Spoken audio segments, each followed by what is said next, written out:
Okay, let's take a look at the S&P cash chart and talk about, is there any reason why you would have anticipated the kind of bounce that we saw today?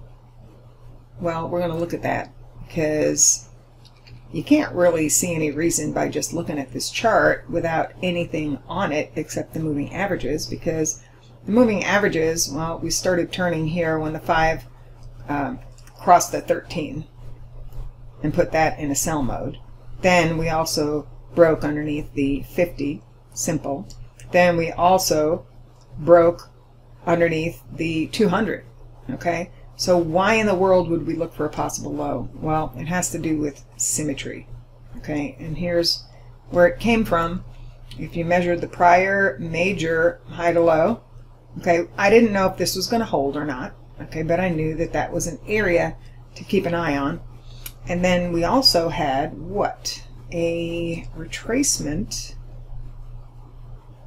Okay, it wasn't that swing. It was the larger swing of the low to high. There's a 618 there. And then the only other price relationship I was looking at was the 1272 extension of this swing, but didn't necessarily expect the 1272 to be attained if we were going to hold above this key symmetry support here. So notice something about these swings. They're not perfectly equal, but they are close enough.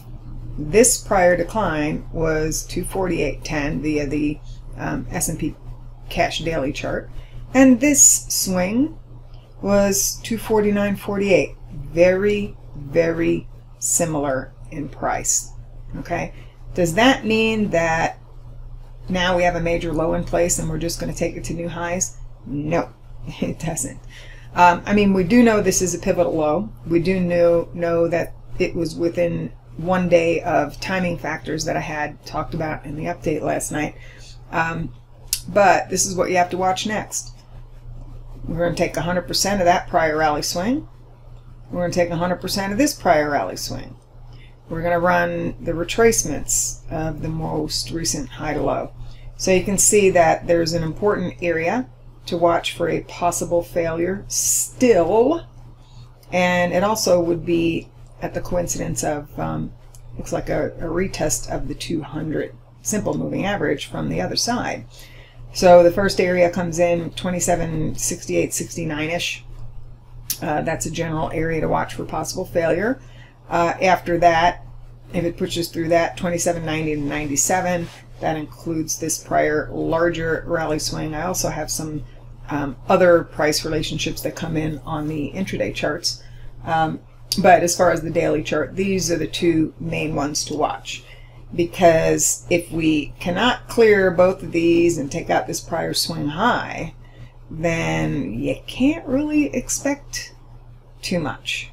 Okay, because we have the choice of, it's going to fail at one of these areas, make a new low, maybe this area, okay, or if it does clear this area instead, then what we have to look for is at least a deeper upside correction.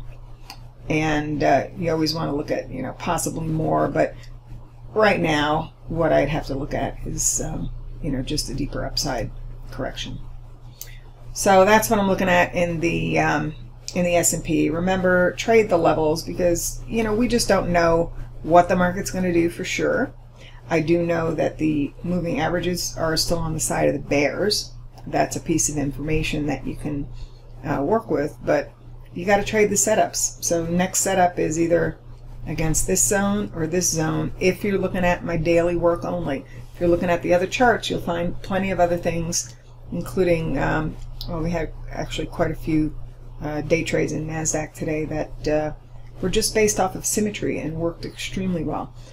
All right, so see if that helps, and let me know.